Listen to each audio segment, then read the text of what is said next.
ಇರಾನ್ನಲ್ಲಿ ಪರಮೋಚ್ಚ ನಾಯಕ ಖಮೇನಿ ಬೆನ್ನಲ್ಲೇ ಇರಾನ್ನ ಟಾಪ್ ಇಬ್ಬರು ಲೀಡರ್ಗಳ ಹತ್ಯೆ ಆಗಿದೆ. ಸೇನಾ ಮುಖ್ಯಸ್ಥ ಅಲಿ ಲಾರಿಜಾನಿ ಹಾಗೇನೆ ಸುಲೈಮಾನ್ ಹತ್ಯೆ ಆಗಿದೆ. ಮುಂದೆ ಯಾರನ್ನು ಬಿಡಲ್ಲ ಅಂತ ಹೇಳಿ ಇಸ್ರೇಲ್ ಎಚ್ಚರಿಕೆಯನ್ನ ಕೊಟ್ಟಿದೆ.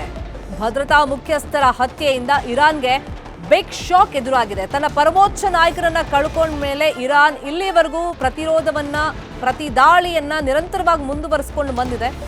ಮತ್ತಿಬ್ಬರು ಪ್ರಮುಖ ನಾಯಕರನ್ನ ಹತ್ಯೆ ಮಾಡಲಾಗಿದೆ. ಭದ್ರತಾ ಮುಖ್ಯಸ್ಥರ ಹತ್ಯೆಯಿಂದ ಇರಾನ್ ಬಿಗ್ ಶಾಕ್ಗೆ ಒಳಗಾಗಿದೆ. ಉಳಿದ ಸೇನಾಧಿಕಾರಿಗಳಿಗಾಗಿ ಅಮೆರಿಕ, ಇಸ್ರೇಲ್ ನಿರಂತರವಾಗಿ ಶೋಧವನ್ನ ಮಾಡ್ತಾ ಇವೆ.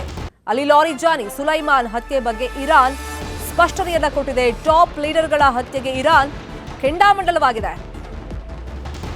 ಇಷ್ಟೆಲ್ಲ ಮಾಡಿದ ಮೇಲೆ ಯುದ್ಧ ಯಾವುದೇ ಕಾರಣಕ್ಕೂ ನಿಲ್ಲಿಸಲ್ಲ ಅಂತ ಹೇಳಿ ಇರಾನ್ ಶಪಥ ಮಾಡಿದೆ.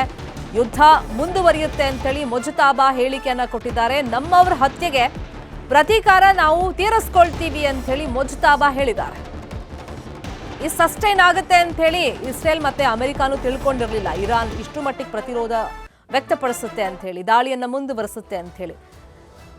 ಒಂದ್ ಕಡೆ ಖಮೇನಿ ಬೆನ್ನಲ್ಲೇ ಈಗ ಸೇನಾ ಮುಖ್ಯಸ್ಥರು, ಇರಾನ್ನ ಟಾಪ್ ಲೀಡರ್ಗಳನ್ನ ಹತ್ಯೆ ಮಾಡಲಾಗಿದೆ. ಸೊ ಇದಕ್ಕೆ ನಾವು ತಕ್ಕ ಪ್ರತೀಕಾರವನ್ನ ತೀರಿಸ್ಕೊಳ್ತೀವಿ ಅಂತ ಹೇಳಿ ಈಗಲೂ ಇರಾನ್ ಶಪಥವನ್ನ ಮಾಡಿದೆ. ಯಾವುದೇ ಕಾರಣಕ್ಕೂ ಯುದ್ಧ ನಿಲ್ಲಿಸಲ್ಲ ಅಂತಾನೂ ಇರಾನ್ ಹೇಳಿದೆ. ಇನ್ನು ಭದ್ರತಾ ಮುಖ್ಯಸ್ಥ ಅಲಿ ಲಾರಿಜಾನಿ ಹತ್ಯೆಗೆ ಇರಾನ್ ಕೆಂಡ ಕಾರ್ತಾ ಇದೆ. ಇಸ್ರೇಲ್ನ ಟೆಲ್ ಅವೀವ್ ಮೇಲೆ ಇರಾನ್ ಬೃಹತ್ ದಾಳಿಯನ್ನ ಮಾಡಿದೆ. ಇರಾನ್ನ ಕ್ಷಿಪಣಿ ದಾಳಿಯಲ್ಲಿ ಇಸ್ರೇಲ್ನಲ್ಲಿ ಇಬ್ಬರು ಸಾವನ್ನಪ್ಪಿದ್ದಾರೆ ಅಂತ ಹೇಳಿ ವರದಿಯಾಗಿದೆ. ಬ್ಯಾಲಿಸ್ಟಿಕ್ ಕ್ಷಿಪಣಿ ದಾಳಿಗೆ ಓರ್ವ ಪುರುಷ, ಮಹಿಳೆ ಸಾವನ್ನಪ್ಪಿದ್ದಾರೆ. ಯುಎಇಯ ಆಸ್ಟ್ರೇಲಿಯಾ ಮಿಲಿಟರಿ ಬೇಸ್ ಮೇಲೂ ಕೂಡ ದಾಳಿಯನ್ನ ಮಾಡಿದೆ ಇರಾನ್. ದುಬೈ ಮೇಲೂ ಇರಾನ್ ಸೇನೆಯಿಂದ ಕ್ಷಿಪಣಿ ದಾಳಿಯಾಗಿದೆ. ದುಬೈ ಮಾಧ್ಯಮ ಕಚೇರಿ ಬಳಿಯಲ್ಲಿ ಪ್ರಬಲ ಸ್ಫೋಟದ ಸದ್ದು ಕೇಳಿಬಂದಿದೆ. ಇರಾನ್ನ ಡ್ರೋನ್ಗಳನ್ನ ದುಬೈ ಹೊಡೆದು ಉರುಳಿಸಿದೆ. ದುಬೈಯನ್ನ ಹೆಚ್ಚಾಗಿ ಇರಾನ್ ಟಾರ್ಗೆಟ್ ಮಾಡ್ತಾ ಇದೆ, ಅಮೆರಿಕದ ಮಿತ್ರ ರಾಷ್ಟ್ರ ಅನ್ನೋ ಕಾರಣಕ್ಕೆ. ಮತ್ತೆ ಮಧ್ಯಪ್ರಾಚ್ಯದಲ್ಲಿ ಅಶಾಂತಿಯ ವಾತಾವರಣ ಸೃಷ್ಟಿ ಮಾಡಿ ಈ ಯುದ್ಧದ ಬಿಸಿ ತಟ್ಟೋ ರೀತಿಯಲ್ಲಿ ಮಾಡೋದೇ ಇರಾನ್ನ ಪ್ರಮುಖ ಉದ್ದೇಶ ಆಗಿತ್ತು.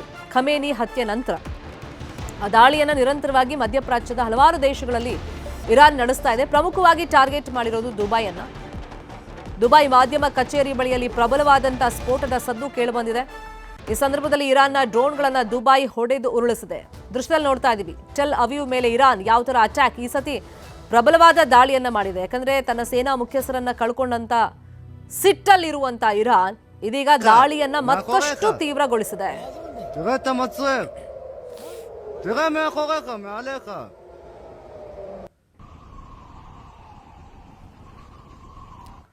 ಮಧ್ಯಪ್ರಾಚ್ಯದಲ್ಲಿ 19ನೇ ದಿನದ ಯುದ್ಧ ಮುಂದುವರೆದಿದೆ.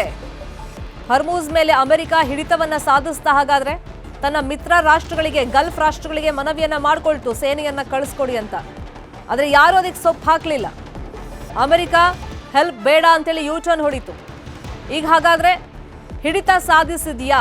ಹರ್ಮೂಜ್ ಬಳಿ ಇರಾನ್ ಕ್ಷಿಪಣಿ ಕೇಂದ್ರವನ್ನ ಟಾರ್ಗೆಟ್ ಮಾಡಲಾಗಿದೆ. 2267 ಕೆಜಿ ತೂಕದ ಬಂಕರ್ ಬ್ಲಾಸ್ಟರ್ ಅನ್ನ ಬಳಕೆ ಮಾಡಲಾಗಿದೆ ಅಂತೇಳಿ ಮಾಹಿತಿ ಇದೆ.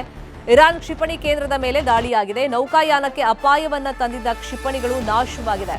ಇರಾನ್ ಕ್ಷಿಪಣಿಗಳನ್ನ ಅಮೆರಿಕ ನಾಶ ಮಾಡಿದೆ. ಅಂತಾರಾಷ್ಟ್ರೀಯ ಕಡಲ ವ್ಯಾಪಾರಕ್ಕೆ ಬೆದರಿಕೆಯನ್ನ ಒಡ್ಡಿತ್ತು ಇರಾನ್. ಸದ್ಯ ಹರ್ಮೂಜ್ ಜಲಸಂಧಿಯಲ್ಲಿ ಉದ್ವಿಗ್ನ ಪರಿಸ್ಥಿತಿ ನಿರ್ಮಾಣವಾಗಿದೆ. ಹರ್ಮೂಜ್ ಜಲಸಂಧಿಯನ್ನ ದಿಗ್ಬಂಧನಕ್ಕೆ ಒಳಪಡಿಸಿತ್ತು ಇರಾನ್. ಸೊ ಈಗ ಅಂತಾರಾಷ್ಟ್ರೀಯ ಕಡಲ ವ್ಯಾಪಾರಕ್ಕೆ ಹರ್ಮೂಜ್ ಜಲಸಂಧಿ ಪ್ರಮುಖ ಪಾತ್ರವನ್ನ ವಹಿಸಿತ್ತು. ಅದನ್ನೇ ಟಾರ್ಗೆಟ್ ಮಾಡಿತ್ತು ಇರಾನ್. ತನ್ನ ಸುಪರ್ದಿಯಲ್ಲಿರೋದ್ರಿಂದ ಅದರ ಮೇಲೆ ಹಿಡಿತವನ್ನ ಅಫ್ಕೋರ್ಸ್ ಸಾಧಿಸಿತ್ತು. ಈ ಮುಖೇನ ಜಾಗತಿಕವಾಗಿ ಒಂದು ಸಂದೇಶವನ್ನ ಕೊಡಬೇಕು ಅಂತ ಹೇಳಿ ಇರಾನ್ ಮುಂದಾಗಿತ್ತು.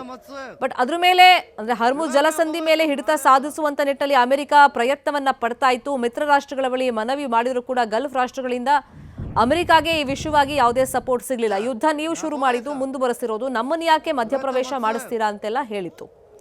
ಸೊ ಫೈನಲಿ ಈಗ ಅಮೆರಿಕ ಹರ್ಮೂಜ್ ಜಲಸಂಧಿ ಮೇಲೆ ಹಿಡಿತ ಸಾಧಿಸಿದೆ ಅಂತ ಹೇಳಿ ಮಾಹಿತಿಗಳು ಸಿಗ್ತಾ ಇದೆ. ಇದಕ್ಕೆ ಇರಾನ್ ಯಾವ ತರ ಪ್ರತಿಕ್ರಿಯೆ ಕೊಡುತ್ತೆ ಅನ್ನೋದು ಈಗಿರುವಂತ ಕುತೂಹಲ.